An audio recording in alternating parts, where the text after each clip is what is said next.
What is up everybody, Diana Marchena Garcia here, and today we will be talking about the top 7 tips and tricks for the iPhone 12 Pro Max, the camera edition.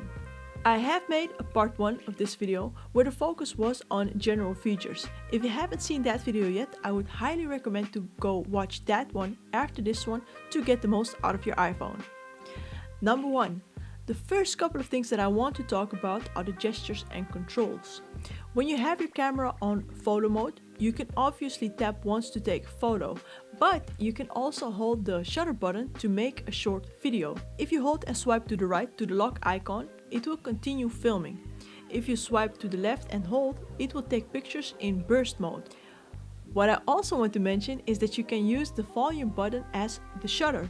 This can be very helpful if you're trying to keep the phone stable.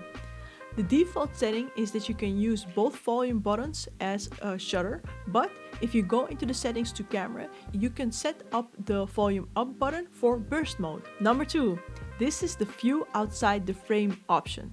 It took me a while to figure out what this was for. Seeing as how this phone has 3 lenses, this option lets you see the frame if you were to switch to the wide or ultra wide lens. If you don't want to use it, you can turn it off in the settings. Number 3. Have you ever taken a selfie and thought that you looked cute? Then the camera corrects itself and mirrors the image to what you actually look like? Well, if you prefer the way you looked while taking the shot, you are going to love the option to mirror the front-facing camera. You can turn it on in the settings of the camera and your camera won't correct your image. Number 4. Next up, I want to talk about the sensor shift. This is the technology that was what really separated the Pro Max from the rest.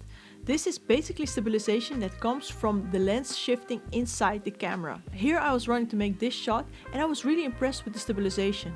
The sensor shift is only available on the wide angle lens. Number 5.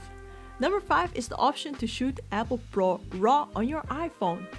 You do need iOS 14.3 or later for this function, and you need to turn it on first in the camera settings.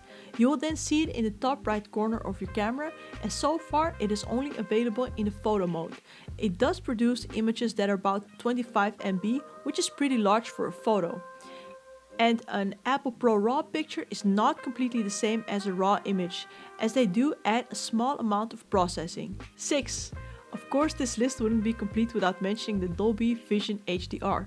This is a function that allows you to make videos with a much broader dynamic range. The colors are much more vibrant, and where the sky would be blown out without this function, this lets you maintain some color in the sky. A downside that you can experience is the sky flickering when it has some difficulty exposing it properly. And finally, lucky number 7.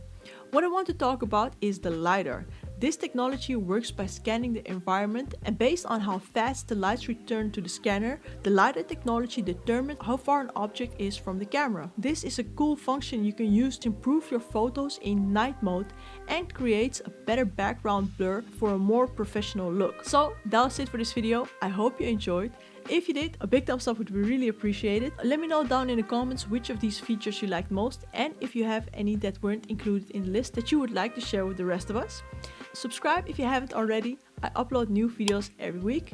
And of course, I will see you in the next one.